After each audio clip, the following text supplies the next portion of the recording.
pakai sepatu hak tinggi gitu tuh, Oke. turun ke lapangan gitu kan, terus, Heeh. sepatunya, nancep di galian.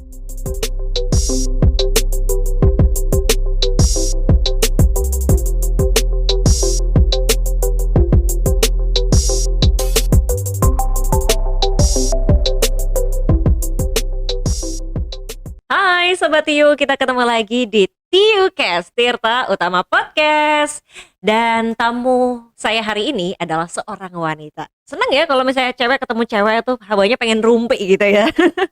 Dan kita sudah kedatangan Mbak Meira, Kasubag Perencanaan dan Teknik PT Tirta Utama. Mbak Meira apa kabar? Alhamdulillah baik Mbak Hani. Sehat ya Mbak? Alhamdulillah. Mbak Hani sendiri gimana? Sehat juga. Alhamdulillah.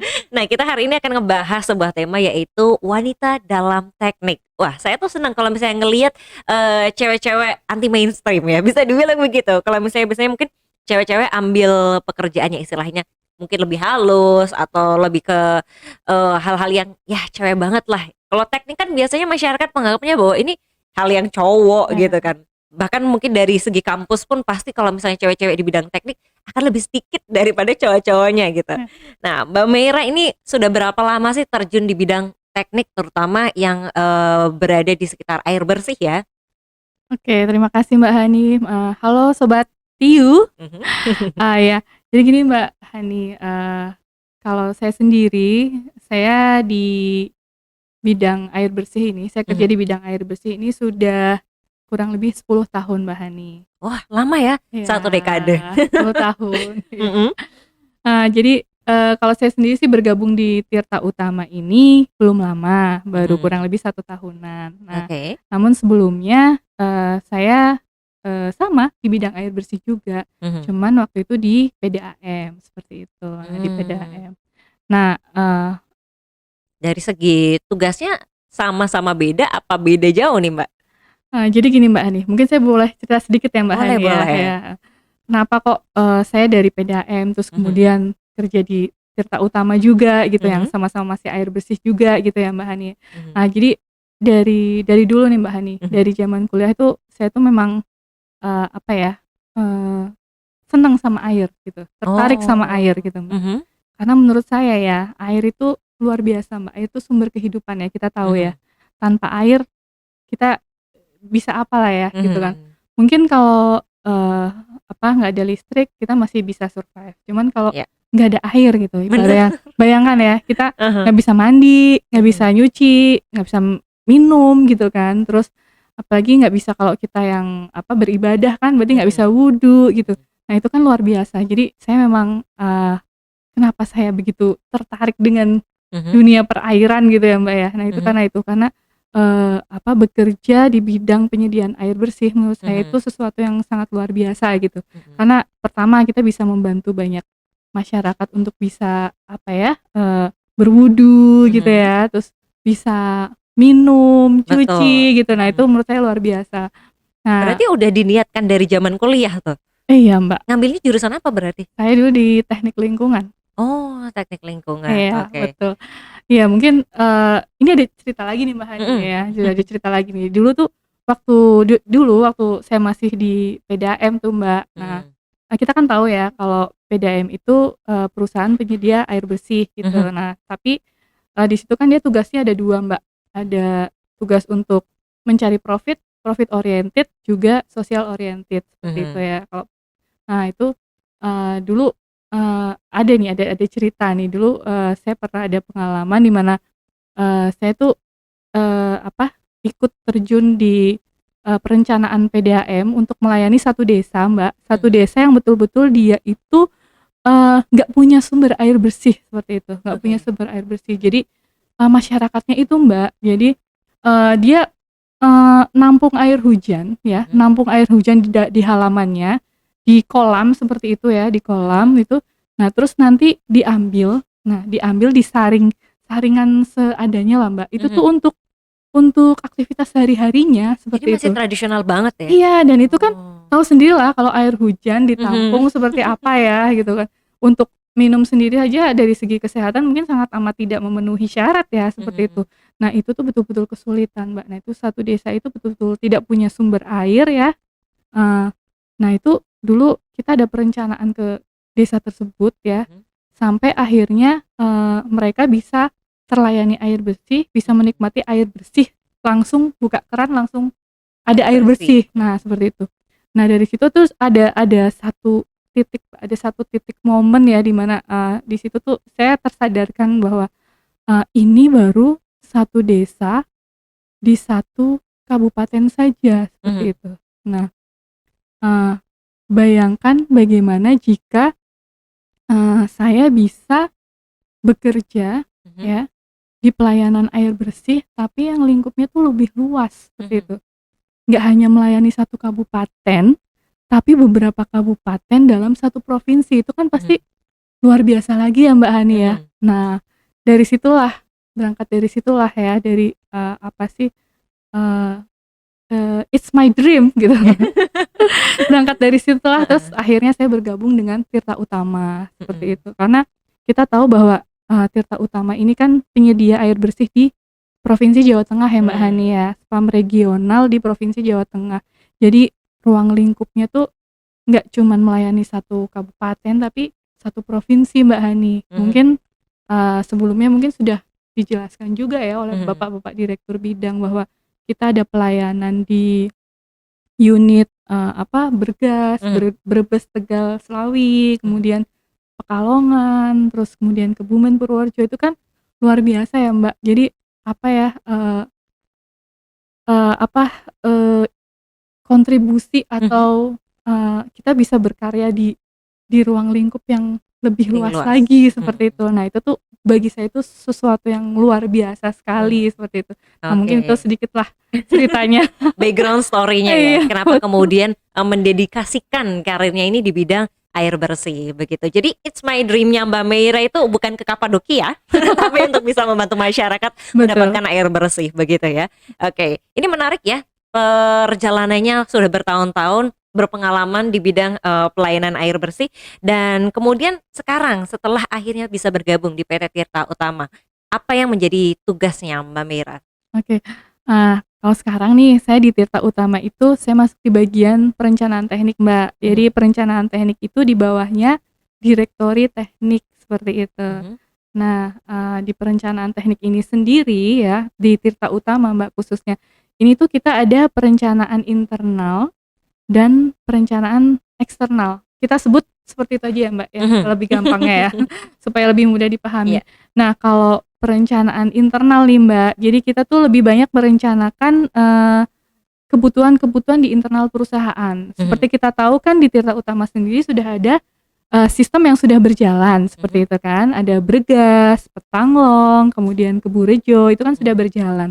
Nah, dari sistem yang sudah berjalan itu pastinya kan tidak berjalan stuck ya, Mbak. Mhm. Pasti kan ada langkah pengembangan gitu kan, terus Mhm. kemudian juga ada perbaikan juga gitu. Nah, itu semua kegiatan perbaikan, kemudian pengembangan, itu melalui bagian perencanaan, seperti itu. Mhm. Nah, jadi kita, merencanakan, kegiatan-kegiatan secara internal di, sistem existing, seperti itu. Mmm. Sebagai contoh, subsistem Bergas ya, unit Bergas itu kan umurnya sudah lama, Mbak, sudah Mhm. ada 30 tahunan ya, berarti bisa kita bayangkan lah kondisi perpipaannya tuh sekarang kan sudah berumur. Nah, Mhm. di situ kan perlu yang namanya revitalisasi, Mhm. peremajaan. Nah, proses perencanaan untuk merevitalisasi pipa-pipa yang berumur itu, nah itu ada di bagian perencanaan teknik, Mhm. kurang lebih seperti itu. Oke. Mhm. Nah itu baru yang internal ya, Mbak, belum Mhm. yang Eksternal. eksternal. Nah, kalau eksternal ini yang hubungannya, perencanaan program, Mbak. Seperti tadi kan kita udah bahas juga ya kalau, Mhm. Tirta Utama melayani spam regional di Provinsi Jawa Tengah. Mhm. Nah, selain spam regional yang sudah ada, yang Mhm. sudah berjalan, sudah existing, kita juga ada perencanaan, spam regional yang baru, Mbak, Mhm. heeh. Ya, karena di Jawa Tengah ini masih banyak, Mbak, daerah-daerah Mhm. atau kabupaten yang sebetulnya dia itu tidak memiliki sumber air baku atau tidak memiliki sumber air bersih, tapi kabupaten sebelahnya, tetangganya dia punya sumber air bersih, seperti Mmm. itu. Nah, karena itu kan jadi harus dikelola secara regional. Nah, itu juga masuk di, perencanaan juga, seperti itu. Mhm. Jadi kalau perencanaan eksternal itu nanti kita ada hubungannya dengan stakeholder-stakeholder, Mhm. luar, Mbak, seperti Mhm. pemerintah provinsi, Mhm. kemudian pemerintah pusat melalui Kementerian PUPR Mhm. gitu kan. Terus kemudian juga, pemerintah daerahnya juga yang Mhm. tadi, yang tadi saya ceritakan ya, Iya. ada satu kabupaten yang nggak punya sumber air baku, Mhm. tapi ada kabupaten lain yang dia punya. Nah itu Mhm. kan juga, stakeholder dalam penyediaan air bersih juga. Nah itu di situ perencanaan yang tugasnya nanti, eee, menjembatani atau menginisiasi seperti itu nanti kebutuhan kebutuhan, masyarakat yang harus dilayani itu berapa banyak, Mhm. berapa jiwa, seperti itu. Nah jadi, air bersih yang harus diolah, yang harus disediakan itu berapa liter per detik, seperti Mhm. itu. Nah itu masuk di perencanaan, Mbak, gitu. Oke, ternyata bidang pekerjaannya Mbak Mira cukup luas ya, ada yang dari internal maupun untuk ke eksternal Mhm. ya. Ini menarik loh, karena terus kemudian dari pekerjaan tersebut apa yang menjadi tantangan terbesar bagi Mbak Mira? Tantangan. Nah, ini Mbak, kalau ngomongin tantangan nih luar biasa ya Mbak, Mhm. karena yang namanya pertama, yang namanya perencanaan nih Mbak, jadi dari kita merencanakan gitu ya, jadi kita merencanakan itu kan pasti kita awali dengan kegiatan survei dulu ya Mbak. Mhm. Survei, kita memotret kebutuhannya seperti apa, seperti itu kan. Nah itu, kemudian setelah itu baru kita analisa gitu, kita analisa. Kemudian jadilah sebuah desain, setelah jadi desain kemudian jadilah, pelaksanaan Mhm. sampai akhirnya terbangun ya, sampai akhirnya terbangun. Nah, tantangannya itu adalah bagaimana kita, memastikan bahwa apa yang kita rencanakan ini gitu ya, itu tuh betul-betul sesuai dengan kebutuhan gitu, nggak asal seperti itu. Nah itu tuh yang paling sulit seperti itu ya, itu yang pertama. Terus, yang kedua, yang tadi kita bahas ya, Mhm. perempuan di teknik seperti itu ya. Iya. Nah karena kebetulan karena saya, seorang wanita ya, Mbak, ya gitu, untuk menjalani semua pekerjaan itu kan ya, mulai dari survei lapangan seperti itu, terus kemudian, harus, eee, memotret kondisi di lapangan juga, seperti Mhm. itu. Nah itu tuh tantangan luar biasa, Mbak, karena kan biasanya kalau kegiatan-kegiatan survei itu kan kebanyakan, laki-laki ya, Mbak, ya Iya. gitu. Tapi di Mhm. situ mau nggak mau kita juga harus ikut terjun juga, Mbak, gitu. Mhm. Nah pernah tuh waktu ini ada satu cerita nih, Mbak, Iya. nih ya. Jadi, waktu itu, saya tuh ada ini, Mbak, ada tugas, survei di mata air, Mbak, mata Mhm. air kita yang ada di Bergas seperti itu.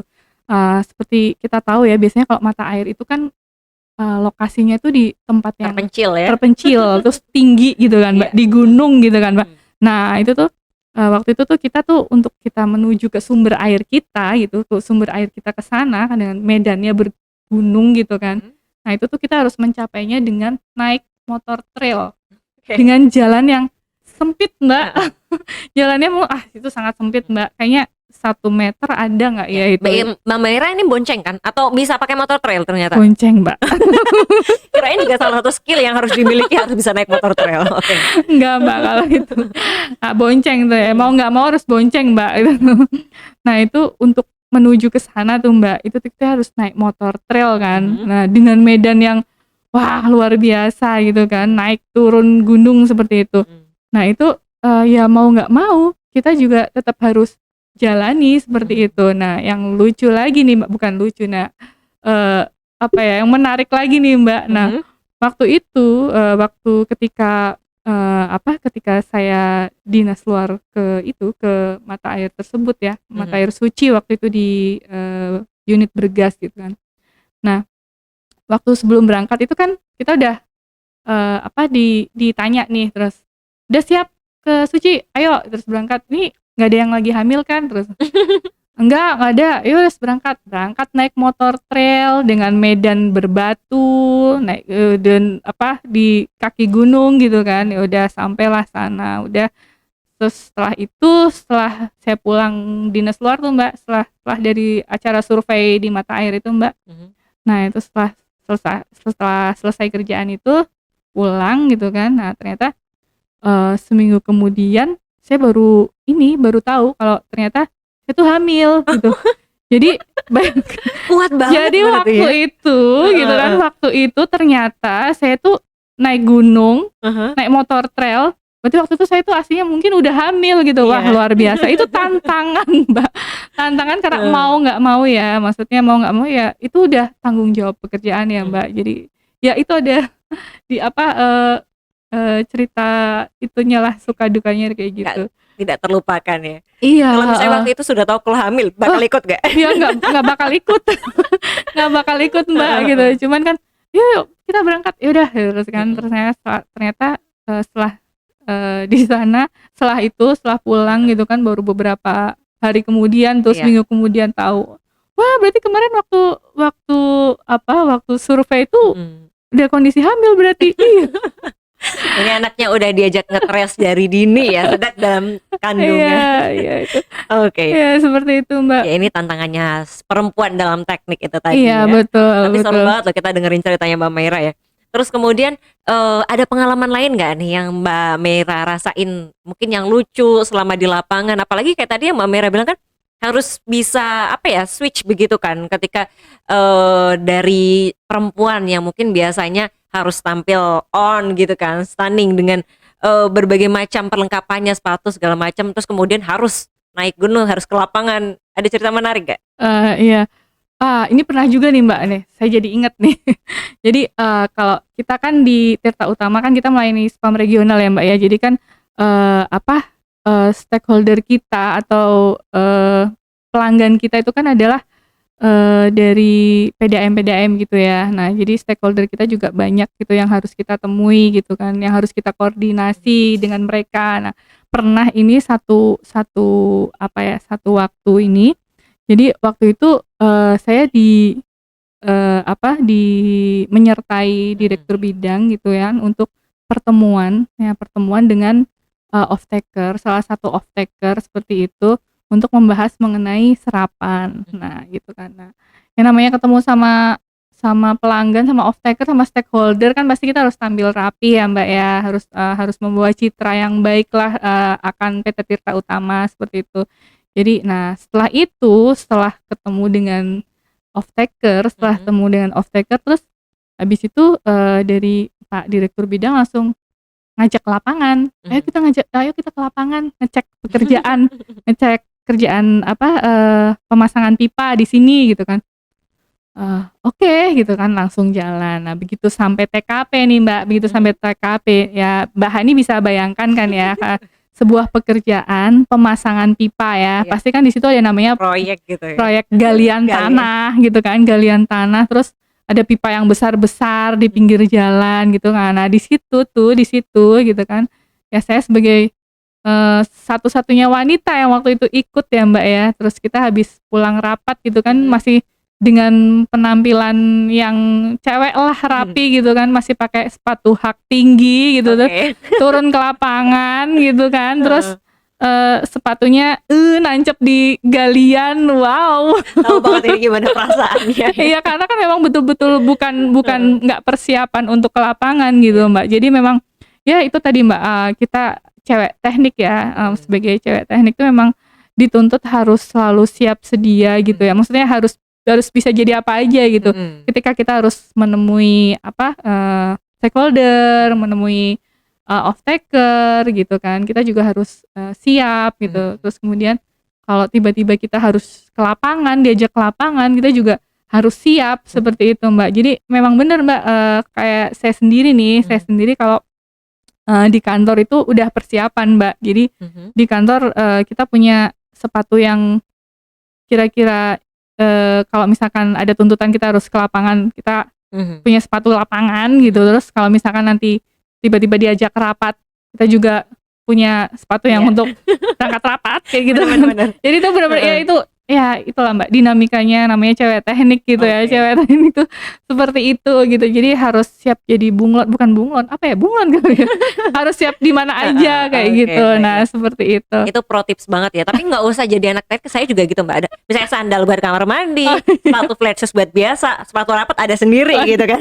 iya gitu kan, Mbak, Heeh, heeh. bener ini, hikmah yang bisa diambil dari kejadian tersebut ya, bahwa harus siap sedia, pokoknya disiapin, untuk acara indoor maupun outdoor. Oke baik, seru banget. Dan ini masih ngomongin soal perempuan dalam teknik. Tadi kan Oke. ada pengalaman ketika hamil, kemudian, ketika ke lapangan dengan keadaan masih ber-high heels, itu kalau saya jadi Mbak Mer kayaknya mending high heels-nya saya copot sih. Iya bener. Mengorbankan high heels ya itu ya. Nah, ini Mbak Mer juga sebagai seorang istri dan ibu, gimana Mbak menyeimbangkan antara pekerjaan dengan berbagai macam tanggung jawabnya dan juga perannya di rumah? Sip. Oke Mbak Hani, ini challenge sih sebetulnya ya, karena Termasuk memang challenge ya? heeh, ini challenge banget gitu karena kan, ya sebagai seorang wanita, Mhm, sebagai seorang istri, sebagai seorang ibu, apa, eee, kita juga sebagai, bisa dikatakan sebagai wanita karir juga iya, gitu kan. Nah itu mhm, betul-betul kita harus apa ya, bagi, balancing-nya lah Mbak, mhm, balancing-nya dan yang jelas kita komitmen ya, mhm, komitmen dengan suami, dengan keluarga karena saya bekerja di bidang ini gitu mhm, kan, berarti pasti akan ada resikonya mhm, gitu, di mana nantinya saya harus, apa, harus dinas luar, keluar mhm, kota, apalagi di Tirta Utama ini jangkauannya kan seluruh Jawa Tengah, Mbak, gitu mhm, kan. Jadi jangkauannya luas gitu kan. iya, Nah, apa, kadang, kita dituntut untuk harus, dinas luar ke, luar kota, mhm, seperti itu. Nah, itu ya kita komitmen aja, Mbak, mhm, komitmen ya sama keluarga gitu kan, oke heeh, baik, komitmen dengan keluarga bahwa akan ada kondisi-kondisi seperti itu. mhm, Walaupun ya berat juga sih, Mbak, ya mhm, kadang kan gitu karena, apa, pernah juga, itu waktu itu saya, dinas luar nih, Mbak, dinas mhm, luar juga kan ada tugas dinas luar gitu kan, dadakan gitu. Jadi akhirnya saya cuman WA aja, WA anak saya mhm. gitu, "Kak, Bunda dinas luar ya?" Terus, "Dinas luar ya?" Terus Mhm, ke sini, "Oke Bun," gitu. Jadi dia udah terbiasa iya, juga gitu. oh oke, "Oke Bun," terus ya udah dia udah terbiasa juga, anaknya udah paham ya? udah paham kalau, apa, ibunya ya pekerjaannya memang tuntutan kerjanya harus seperti Oke, itu, baik. Nah, ini iya. penting sekali komunikasi dan understanding Betul, antara iya, anggota keluarga ya. Karena kita heeh. sebagai wanita karir punya porsi tanggung jawab yang harus dilaksanakan, tapi tentu saja tetap melupakan keluarga ya. Baik, dan ini kita nggak kerasa loh, cepat banget ya Nah, waktunya. Sekarang sudah sampai pertanyaan terakhir untuk Mbak Meira. Apa harapannya nih ke depan untuk Mbak Meira sendiri sebagai seorang wanita karir yang berkarir di bidang, air bersih begitu ya, dan juga untuk PT Tirta Utama? oke, kalau saya pribadi sih Mbak ya, harapannya ini ke depannya, eee, untuk Tirta Utama ya, Tirta Utama, harapannya kita bisa mengembangkan ya, bisa bisa memberikan pelayanan air bersih yang lebih luas lagi. Mhm, Nggak cuma di 3 wilayah yang sudah kita layani, mhm, tapi juga di, wilayah lain.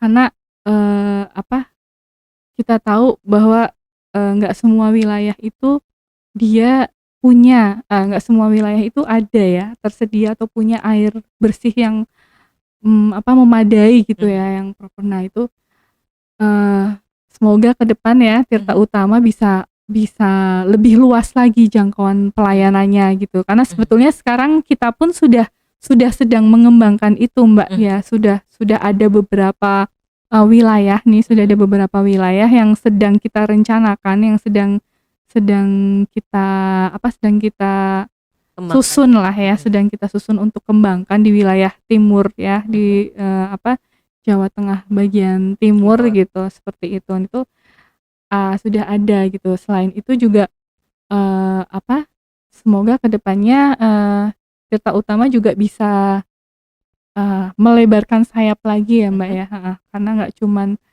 pelayanan air bersih ke masyarakat, tapi juga bisa berkontribusi yang mhm, lebih lagi ke Provinsi Jawa Tengah ya, karena mhm, ini kan adalah perusahaan perseroda Provinsi Jawa Tengah ya. mhm, Misalkan dengan, pengembangan market ke mhm. yang lain, ke Industri. industri yang lain. Nah itu tuh, ini bener-bener satu tantangan sih buat kami gitu, terutama yang ada di perencanaan ya, bagaimana kita dituntut untuk bisa, apa, merencanakan, mmm, market-market ke industri Mhm, seperti itu, tapi juga market untuk ke masyarakat, pelayanan ke masyarakat, Mhm.